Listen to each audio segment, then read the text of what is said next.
있습니다만 서비스야말로 참 중요한 것 같습니다. 특히 병원 같은 거 이런 거 가만히 보면 참 일자리가 엄청나게 생깁니다.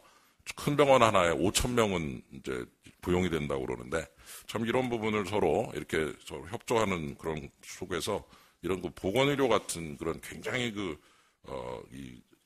고용 창출력이 높은 이런 서비스업들을 좀 잘 육성하면 참 좋겠는데 그런 부분에 대한 오해가 있어가지고 자꾸 나가지를 못하는데 사실은 참 굉장히 그 고용 창출력이 좋습니다. 그리고 일자리도 고급스러운 게 많거든요. 그리고 의대도 좀 느린다 소리 나오는데 이런 거 포함해서 내수가 좀 진작될 수 있는 여러 가지 그 대학에서의 제약된 그런 인원들도 좀 느리고 법대도 로스쿨로 갔으니까 의대도 좀 느려야 되지 않는가 생각도 들고요. 이런 식으로 다양한 형태의 그 주제를 풀어서 서비스 산업을 확대시키고 중소기업 육성하는 문제까지 포함한 부분을 잘 고려해야 될 것 같습니다. 예, 감사합니다. 예, 시간을 정확히 지켜서 고맙습니다. 그리스 소스는 맛이 확실히 같고 이태리인데 이태리도 맛이 갈라 그러고 조금 안 좋더라고요. 예, 예. 그런데 이제 가계부채 문제는 뭐 이렇게 숫자를 적시를 하지 않으셨습니다만은 OECD 전체 통계를 보면은 34개 국가 중에서 국가 채무 순위로 보면 우리가 굉장히 좋습니다. 좋은데 가계부채 문제는 지금 1, 4분기 말 현재로 보면은 900조가 넘거든요. 이거는 GDP의 한 81% 되는데 OECD 34개 국가의 평균이 71% 수준이거든요. 그리고 우리 81%인데 아주 걱정되는 스페인이 85%, 그리스는 61%니까 우리가 그리스보다도 굉장히 어렵고 좀 이렇게 가계부채 문제는 걱정이 된다. 이렇게 생각을 합니다. 이 부분 앞으로 토론하실 때 다른 분도 좀 짚어주시기 부탁을 드립니다. 그러면 다음에는 우리 중앙일보의 김종수 논설위원님. 예. 중앙일보 김종수입니다. 반갑습니다. 저도 이게 원래 일정에 보면은 뒷부분에서 토론하는 걸로 돼 있는데 뭐 갑작스럽게 앞에서 얘기하다 보니까 이제 사회자 마음대로입니다. 정부를 제일 뒤에서 하고 뒤보다는 앞이 나은 것 같아요. 그래도 남들 다 얘기한 다음에 또 얘기하려면 할 얘기도 없을 텐데 사실 저한테 이렇게 원래 그 주최하는 쪽에서 부탁한 길은 민생 쪽 분야 다른 전문가들이 많이 계시니까 그 언론이라고 그러니까 뭐 특별한 전문성은 없어 보이고 그래서 민생에 대해서 얘기를 해보라고 그러셔갖고 약간 고민을 했는데요. 되게 이제 그 민생 하면은 원래 사전적으로는 일반 국민 생활하고 생계를 다 포괄하는 말로 쓰이는데요. 그리고 그런 식으로 따지면 사실은 뭐 여기 경제정책 중에 민생 아닌 게 없습니다. 근데 더군다나 이제 그 민생 보통 얘기할 때 보면은 뭐 물가 안정이나 뭐 이런 얘기들 뭐 생활 필수품이 뭐 수급 배추값이 오르고 그러면 뭐 그런 거 잡는 거를 다 얘기를 하는데 그런 거 부분은 또 다른 전문가분들이 또 말씀을 많이 하실 거기 때문에 저는 주로 여기서 여기 다른 전문 분야가 없어 보이는 복지 정책을 중심으로 말씀을 드리겠습니다. 왜냐하면 여기 보통 정치권에서도 여기 뭐 정의택 위원님도 나와 계시지만은 이제 복지 정책, 서민 생활, 뭐 민생 얘기하면 되게 그 저소득층이나 그 사회적 약자들에 대한 그 배려 이런 것들이 중심이 되기 때문에 아무래도 정책으로 보면은 그 복지 정책이 중심이 되지 않을까 이렇게 생각을 합니다. 앞서 그 KDI 그 현우석 원장님도 말씀하셨듯이 그 서민 생활 안정에 뭐가 제일 중요하냐? 그러면 결국은 그 일자리와 소득입니다. 그러니까 돈벌이 없이는 서민 생활 뭐 정부가 아무리 뭘 해도 안정되기가 어려운데요. 일자리가 있어야지 소득이 있고 그래야 생활이 안정이 되고 그래야 민생이 안정이 된다고 봅니다. 그러니까 복지 정책의 경우도 사실은 그런 의미에서는 뭐 일자리가 없고 소득이 끊겨가지고 생활이 공공해진 다음에 정부가 복지 정책으로 구제를 한다는 거는 사실은 그 비용도 많이 들고 늦기도 하고 사실은 그런 걸로 그 구제되기는 한계가 있다고 생각을 합니다. 그렇기 때문에 다시 한번 일자리와 소득 증대 정책, 특히 저소득층 사회적 약자들에 대한 배려가 이런 중심으로 돼야 된다고 생각을 합니다. 그런데 이제 일자리라는 거는 뭐 요즘 들어서는 이제 성장에 대한 그 뭐 실제 성장률이 떨어지기도 하고 또 성장보다는 뭐 복지나 분배 이런 쪽에 대한 관심이 커지기는 했지만 역설적이게도 사실은 일자리나 소득은 경제가 많이 성장해야 생기고 돈벌이도 거기에서 생깁니다. 그런데 지금 이제 장기적으로도 성장 잠재력도 떨어진다 그러고 거기다가 또 이 단기적으로 보면은 이 국제적인 경제 침체의 여파로 또 국내 경기가 크게 살아나기 어렵기 때문에 이게 그 일자리 창출 능력은 현실적으로 보면 더욱 떨어지고 있는 게 현실입니다. 특히 이제 이 와중에도 사실은 그동안 잘 나가는 수출, 대기업, 제조업 이런 쪽에서는 그 고용 유발 효과가 갈수록 떨어지고 있습니다. 이제 그 대규모 장치 산업 위주의 또 더군다나 이런 기업 내부 자체로는 굉장히 성공을 하고 있지만 실제로 들여다보면은 국내 이 생산 거점 같은 게 해외로 많이 이전이 되고 또 해외 생산 비중이 계속 늘어납니다. 그러니까 겉으로 보기에 뭐 삼성이니 현대 잘 나가는 것 같지만 사실은 그게 국내의 일자리 창출이나 소득 이제 이 분배되는 과정에서 보면은 그 기여도는 굉장히 갈수록 떨어지고 있는 게 현실입니다. 그래서 앞으로 지금 조금 아까 윤창현 원장도 말씀했지만 결국 찾을 수 있는 거는 내수나 서비스 쪽에서 그 길을 찾을 수밖에 없는데요. 이게 또 문제가 심각합니다. 아까 또 KDI 현 원장님이 말씀하신 것 중에 서비스업 생산성이 굉장히 낮습니다, 우리나라.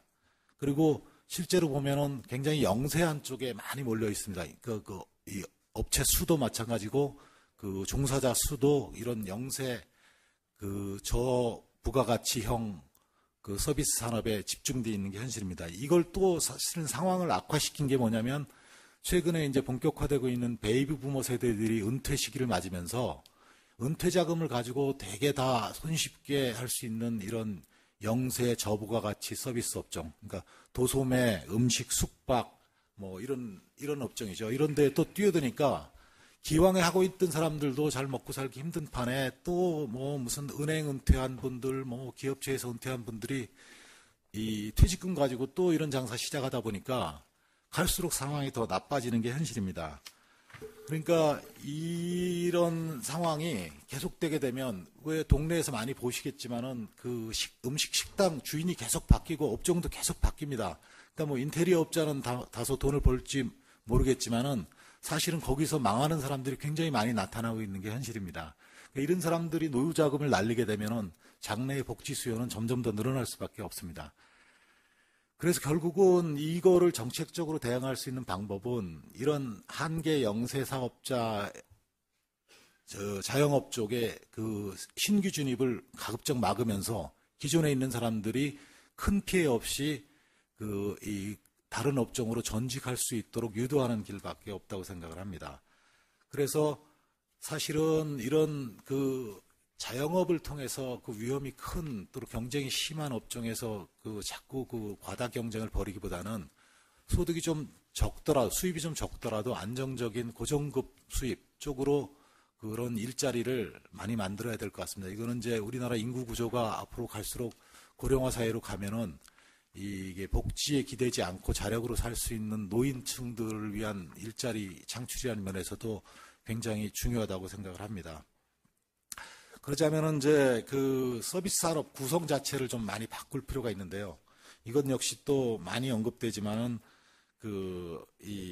저부가 가치, 그러니까 뭐 동네 가게들, 뭐 무슨 영세 자영업 이런 음식 숙박 이런 것들을 좀 비중을 줄여나가면서 상대적으로 고급스럽고 또는 안정적이고 당내 성장 가능성이 높은 교육이나 의료, 관광, 법률 서비스업 같은 것들이 시장 규모를 점차 늘려 나가야 되는데 이게 또 사실은 간단치 않습니다. 기왕에 이 업종에 있는 분들이 또 개방이나 이런 규제 완화 이런 거에 굉장히 반대를 많이 하고 있거든요. 그리고 이게 이제 여기 의원님들 많이 나오고 계시지만 정부에서도 이 부분의 규제 완화 특히 영리법인 완화 이런 것들을 해보려고 몇 번 노력을 했지만은 정치적인 이유로 늘 실패를 했는데 이제는 이제 그런 벽을 한번 깨고 넘어갈 때가 되지 않았나 이렇게 생각을 합니다.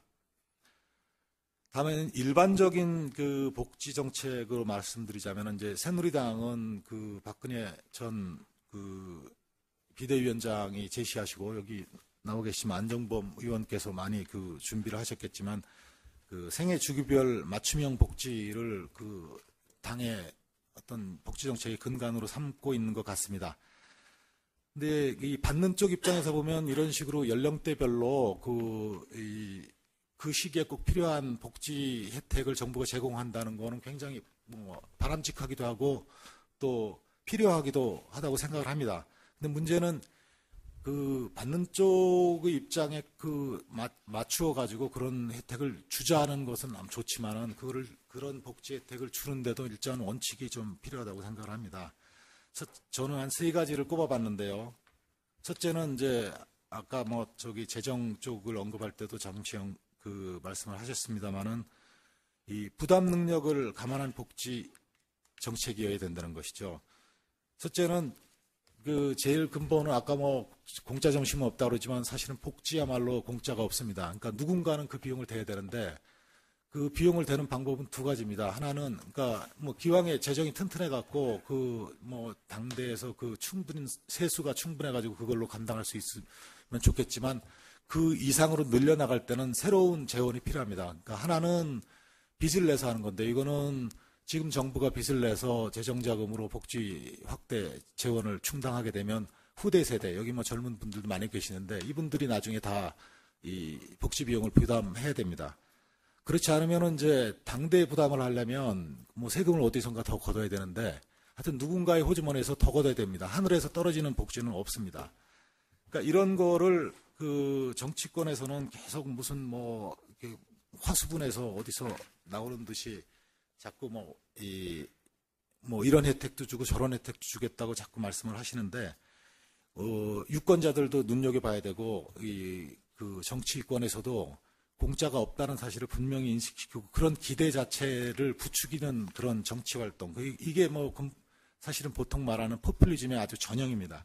이런 것들을 막아야 될 것 같습니다. 더군다나 뭐 특히 이제 새누리당은 꼭 그렇지는 않습니다만은 일부 야당이나 이런 진보 정당 쪽에서는 그 부자 증세를 통해서 그 복지 비용을 얼마든지 늘릴 수 있다고 그러는데 사실은 누군가의 내 주머니가 아니고 남의 돈을 뜯어가지고 내 복지를 늘리겠다는 식의 발상 자체는 저는 이걸 약탈적 복지라고 보는데 이런 방식은 그 윤리적으로 건전하지도 않거니와 사실은 오래 지속되기도 힘듭니다. 그러니까 보통 뭐 스웨덴식 고복지 시스템 얘기 많이 하지만 사실은 그 부자들도 세금을 많이 내지만 그 스웨덴에서는 일반 시민들이 세금을 엄청나게 많이 냅니다. 그러니까 우리 일반 시민들이 자기 소득에서 세금 40% 이상 거의 50% 가깝게 낼 용의가 있다면 고복지 시스템 가능합니다. 스웨덴식 복지 가능합니다. 그렇지만 그럴 용의가 없이 소수의 부자들 남의 돈 뜯어갖고 내 복지를 뭐 스웨덴식으로 가겠다 불가능합니다. 그 방법은 또 사실은 그 사회적으로 건강하지도 않습니다. 그러니까 이게 계층 간의 불화도 있고 또 사실은 그 사회적인 불안의 요인이 되기도 합니다. 그러니까 이 문제에 대해서 앞으로 정부나 정치권이나 하여튼 굉장한 각성이 필요할 것 같고요. 2번째는 시장 원리를 훼손하지 않는 복지 정책이어야 된다는 것이죠. 그러니까 최근에 이제 뭐 금융위기가 많이 오면서 신자유주의 부작용에 대한 언급이 많습니다. 비판도 많고요. 또 시장에 대한 불신도 큰 게 사실입니다. 그렇지만은 일부 문제가 있다는 것과 시장이 전혀 작동하지 않는다는 것하고는 다른 얘기입니다. 시장을 부정해서는 곤란합니다. 실제로 보면 여전히 세계 경제나 한국 경제를 움직이는 기본 원리는 시장 경제입니다. 그러니까 뭐 북한이나 뭐 이런 특별한 나라를 제외하고는 시장을 대체할 만한 다른 원리는 아직까지 저는 뭐 못 보았고 그보다 효율적인 시스템을 아직 발견하지는 못한 것 같습니다. 인류가. 그런데 이제 예컨대 복지 문제도 마찬가지입니다. 근데 복지도 사실은 시장이 자율적으로 해서 잘 작동되는 부분이 있다면 그거를 유지를 시켜야지 정부가 여기에 끼어들어가